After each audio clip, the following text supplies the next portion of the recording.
I don't know what I'm doing. I'm in chaos and confusion again. So I'm wrestling with all these emotions, and I keep hearing this thing, have peace, have peace, have peace. And so by Thursday, I've wrestled it down, and I'm good with it. And so that's how, through that understanding of peace, I was able to handle Friday. And so what I did is that Friday, there were things that I couldn't do. I remember vaguely how to do it, but yet, what do? I do what I can do. So I stayed busy. I worked. I done things. I didn't talk to anybody. Lance says, what do you think about this crew? I said, I don't. He said, well, what do you mean? I said, they don't talk to me. Well, you got to earn their trust. Well, they got to earn my trust before I talk to them. I don't know them. He was telling me about some of the last guys. This guy's, he's really hung up on meth and stuff like that. I'm like, well, I don't get in your world. And I hear them talking to everybody else and they're cussing and stuff like that. Nothing personal. I don't want to be part of that. I'm there to work. Lance gave me a chance to work with him, to help him out. So what am I going to do? I'm going to work with Lance. I'm going to help him out. I'm going to do the best of my ability. So I stayed busy the whole time. And he said, Monty, you can't take all this stuff on you. You can't try to do it all by yourself. I said, well, Lance, if I don't have help, it needs to get done. I'm not going to stand around everybody else. And they watched me do things by myself. I want to jump in there. If I know something needs to be done, I am smart enough to figure these things out. And so this whole thing about peace was racking around in my brain, and the humility of being able to say, I don't give a crap. Because it's just pride anyway that makes you think, well, you're this. And the sooner you learn to die to yourself, the sooner you can be reborn. So it all evolves around this whole thing with AJ. And at the same time, here we've got the baby being born. And honestly, I've never felt comfortable with the role of pastor. And I think about what pastors used to be. Man, they'd go visit people. They're in the hospital. That's what pastors did. Well, my excuse is that, you always worked. So I hear this thing, when the baby was born, I'm like, well, you need to go see. And I'm like, well, my answer, I got to work. No, you don't. You're working for yourself now. You can set your hours. You can do your thing. And I said, okay, God, if this is what you want me to be as a pastor relationship, then I am going to step out of my comfort zone. Because y'all know me. Honestly, I don't like people. I don't like crowds. If I walk into a room, I instantly look for a reason to leave. You can look at me like, oh, it's time to go. You're mad at me. I know now. I'm justified not wanting to be there. But yet I knew I had to be there. I knew there's something, and I told AJ, dude, like I'm going to tell you right now, I am not going home. This is what I am. I'm going to come up there nasty and dirty. He said, I don't care, just come. Well, guess what I did? I left Artie's mama's. I go up there nasty and dirty, and I go visit them. And that's where I'm like, okay, God, because this scenario of doing God's work is now, there is a possibility that this is what God is engineering. So I've actually had time to be a pastor, because I think that it's time that the real pastor's role is recreated of what a pastor should be doing. And the thing is, I've also come to this understanding that God is going to take care of it, because I told y'all about people telling me, well, you need to promote your business. You need to promote your business. And I remember this guy, I read this thing that says, it is not your hustle that has created your profits. It's God's blessing. And I'm like, so that's one of the reasons why that I completely got off Facebook again, because again, I slipped back into, I need to promote my business. But I did not feel sincere, Dora. I did not feel a release to put hey, look, come. And Lance said, well, Monty, what you need to do, it's that first person that responds. Hey, does anybody know anybody wants to plant a flower bed? You'll have 210 people wants to plant the flower bed. Call so-and-so. I'm not going to do that. I'd made a decision. I'm going to trust in God. And if God doesn't promote it, God does not cause. And like Artie, I was so proud, because one thing about that Artie's done, he has told so many people about, hey, my cousin. And Artie, you have no idea how much that means to me, even though you're annoyed. But the thing is that it's learning to trust in God. I said, okay, God, so then if you are leading me this direction and this is what you possibly wanted me to do, that I'm still going to work. I will always have work to do, whether I'm doing this, doing that, don't make a difference. But yet, learning how to be a pastor and learning how that this role is important, and I especially even believe as the end times, the pastor's role is going to have to go back to what it was back during the Depression and these times where these pastors were involved with people.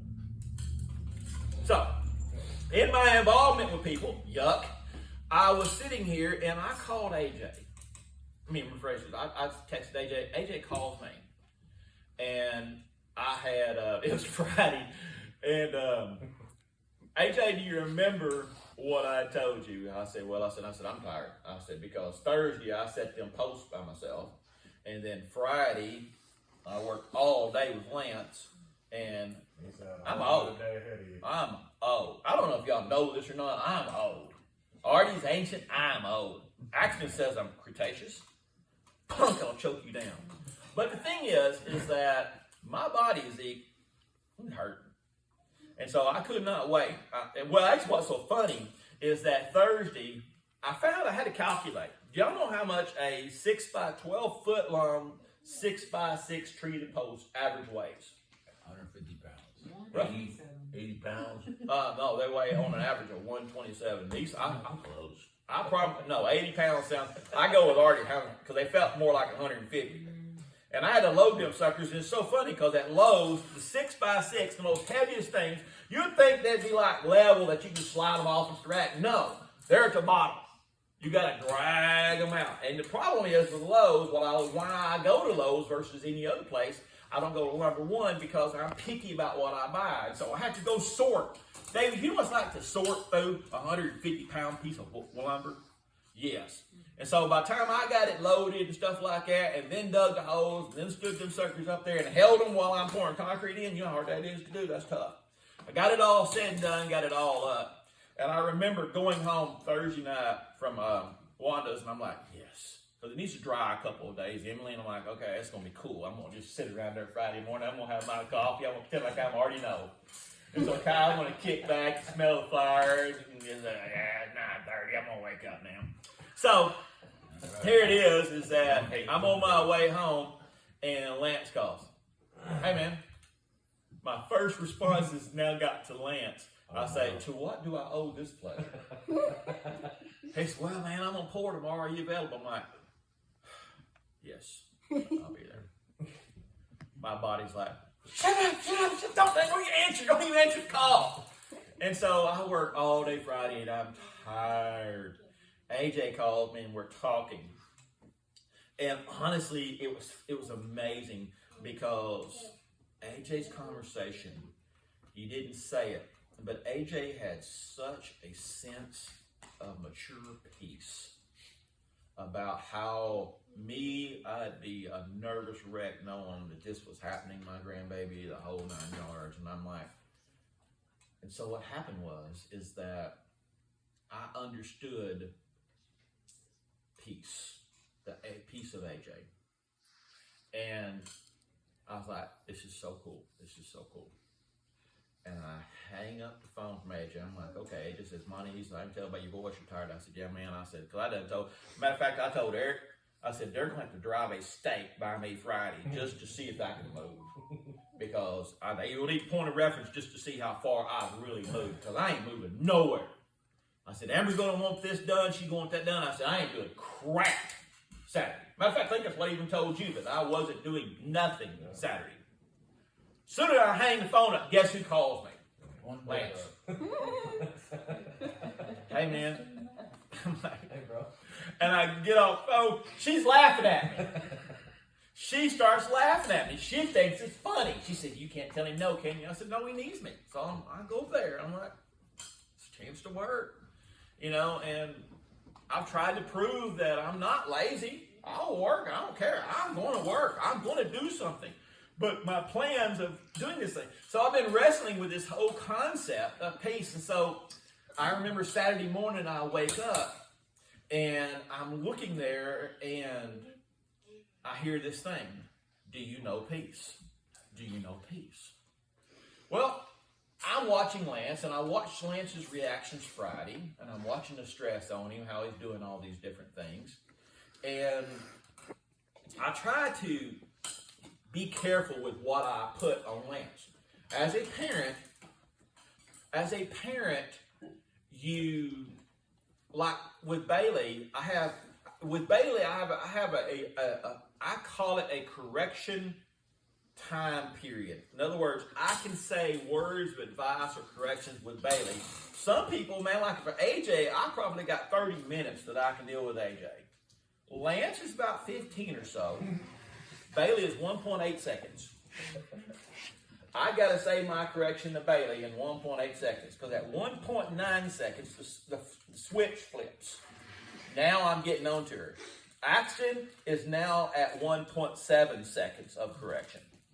I can usually correct David. Am I wrong on that? I can get him about 1.7 seconds, and then after that, it's like now.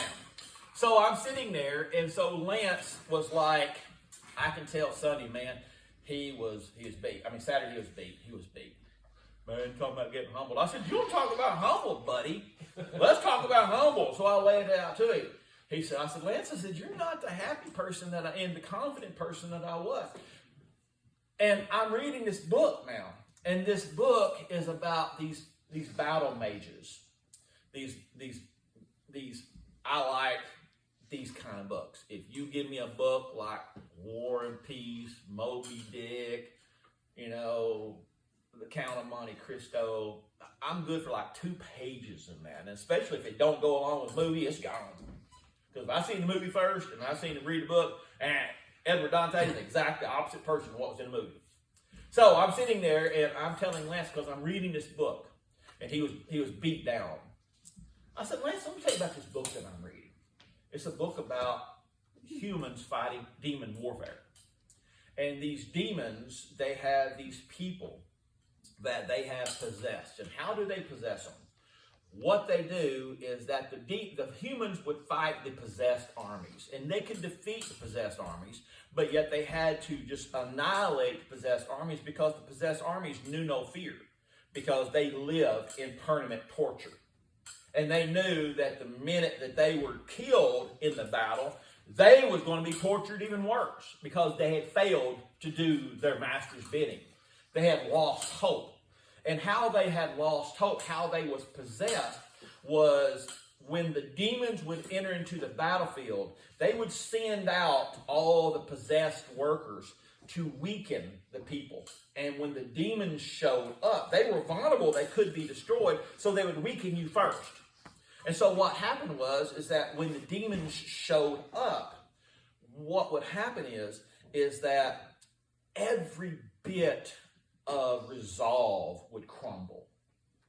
The whole entire battlefield, everybody would quit fighting, Zeke. They would be overcome by grief, their failures, and they would see the mental image of all that they've done wrong in their life, all their failings. Look at all your family members who are going to die now because you have failed. And that's how they would overcome them. There were battle mages. And these battle mages were just once every few thousand people, these men and women were born. And they were tormented in their dreams from an early childhood. They seen the face of the demon. And they would sleep at night and they would have nightmares of demons. But what happened to the battle mage found the strength to overcome these demons. And so what happened is that these battle mages, when they would go into the battlefield, before they was able to become battle mages, they had to face their darkest, deepest fears.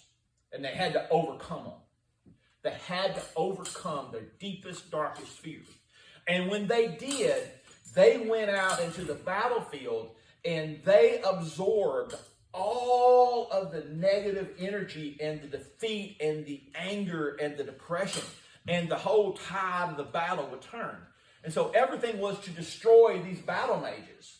It was all about destroying, because if you could destroy the battle mages, you destroyed all hope. That's why the wars on Christianity is so strong, because if you can destroy the Christians, there is no hope left. And I said, Lance, I said, these battle mages had to fake